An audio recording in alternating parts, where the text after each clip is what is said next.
Hello and welcome. I'm Mitchell Coll, and on today's FAM TV Sports feature, we look at the high school swim team. Let's get going.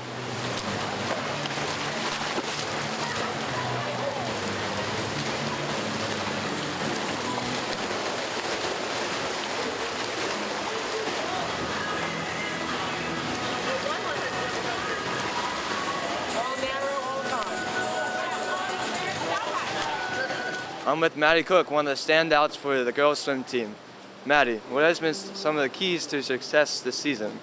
Some of the keys to my success this season probably have been training hard, with all the conditioning, and having a good attitude for the whole season.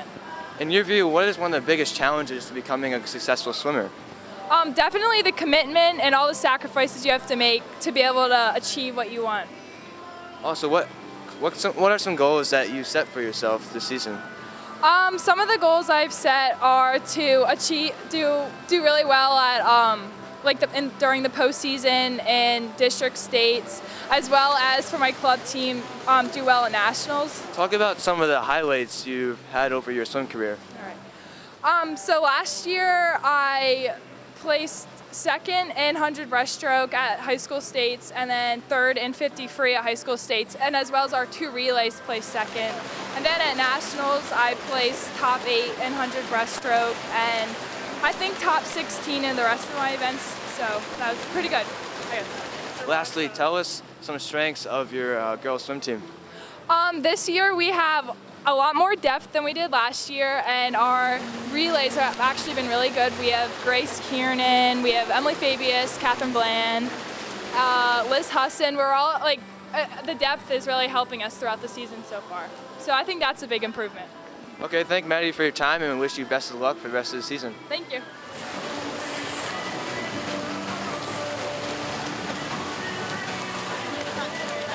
I'm joined by co-captain Jan Akan. Jan, what have you enjoyed about being on the swim team so far? What's most unique about the high school team is definitely the individuals that make up for it.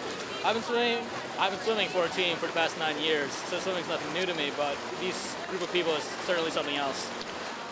How good do you think the swim team can ultimately be? I think the team has a good future ahead of it because, especially this year, the sophomore class and freshmen, the underclassmen they're really stepping up their game, and I think they're bound to improve. They already have times comparable to the upperclassmen. And talk about your team and your individual goals. Recently, our school has been moved to AAA as far as district qualifications go. So it's going to be a lot more difficult to send people to districts. So right now, that's been the main objective. The guys team this year, we've had a lot of really close races, and it's always come down to the last event, and I've always been participating in last relays, so those are always exciting.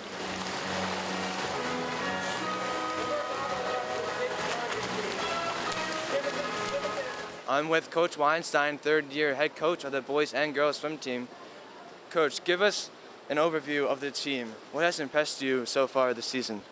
The team is 30 girls and 12 boys, so we need some boys. So gentlemen, if you're watching this, come on out for the team next year.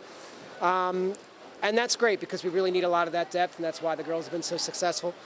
And what's impressed me so far about the team is just our overall work ethic, and our bright stars shine very bright on the team. You mentioned the girls team and how they've been very strong over the past couple of years. Why do you think that is?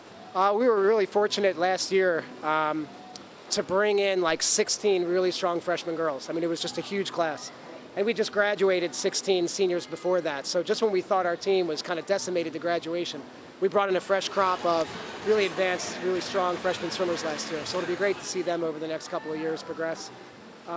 We just need that kind of wave on the boys' side. That's why we've got 30 girls in the team, but only 12 boys. So we need to pick it up on that end. What are some goals that you guys set for this team? Well, we were AA since we've been in existence, and now we are finally a AAA team, so we got bumped up to the higher division. And that is going to mean a lot harder competition at districts and states. So our goals are to try to make relays and individual events up at districts and hopefully return to states like we were last year. How achievable are these goals at this point? They're really achievable because of the strength of our girls' team. Our girls' team should be pretty successful at districts. and like I said, with a goal to get to states. The boys, the competition at AAA boys is immense, and it'll be really quite an achievement, and certainly a lofty goal of ours to send some relays to AAA boys districts. What have you enjoyed most about working with these group of swimmers? I mean, they inspire me. I swim myself, and so when I see how hard they work at a practice, it makes me want to get in the pool too. So I enjoy watching them work hard. I enjoy spending time with them at the meets, during downtime and long bus rides, and they're just a great team, and they really enjoy, while they're swimming, they don't get to talk to each other, like basketball or other sports, like you can actually speak to somebody while you're on the court of the field. They can't talk to each other while they swim, so, in 30 seconds, they have a pretty intense conversation with each other, which is fun to talk to them in those short bursts. One last question, Coach. Where would you want to see this swim team in the next 2 years? 2 years. Well, right now, that big group of 16 sophomore girls that came in, they'll be seniors by then. So they'll be just rocking the Pac-10. And hopefully they will have brought in a new crop of underclassmen and somehow inspired a ton of boys to come out for the team, too. That's what we really want.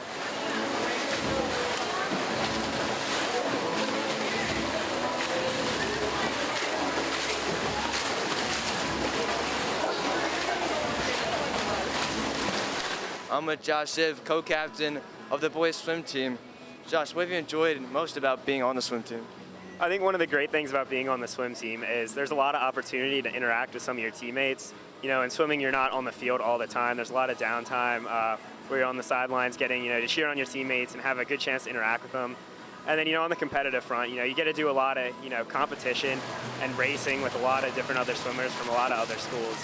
And it's just a great chance, be competitive and go out and race. How good do you think the swim team can ultimately be? I think the guys team has shown a lot of improvement, especially over the last couple of years. We're getting a lot more depth than normal. We lost Bobby last year, who's a great senior, but other than that, we didn't graduate too many. So we're really having a good year this year, a lot of depth, and we can be a lot more competitive than we have in the past. Talk about some of your teammates and your individual goals. For the team, for our guys side, we like to get a relay to districts. It's going to be a lot more difficult this year since we moved up to AAA. And then, on the dual meet season, try and win a couple meets this year, improve over last year. For me personally, I would like to try and qualify for the district meet and maybe break one of my brother's records. What has been a highlight of this season in your perspective? This season's still young. We did get a chance to get a win over Twin Valley. Going back to last year, we were able to set 2 records in the medley relay and the 400 free relay. And we have 3 of those swimmers now returning. So we're going to see if we can maybe try and break some of those records again this year. One last question, Josh. In the Pac-10, what teams have impressed you so far and why? I think there's a lot of good teams out there. I think O&J is definitely the one that stands out the most. Perk Valley has been undefeated since, when I was a freshman. I think they had a 52 meet winning streak, and O&J recently actually just beat them by 8 points, which was a huge upset. You look at Springford, they're getting extremely competitive this year. They just beat Boyertown. And then Upper Perk, while not one of the most competitive teams, they're working with a really small 5 or 6 man team. And for the size, they're doing extremely well. So there's a lot of good teams that are swimming really well this year in the Pac-10. Okay, thanks, Josh, for your time, and we wish the best of luck to you in the season. Certainly the girls team is looking strong for years to come, and the boys team are improving each day in the pool. For Fan TV Sports, I'm Mitchell Coll.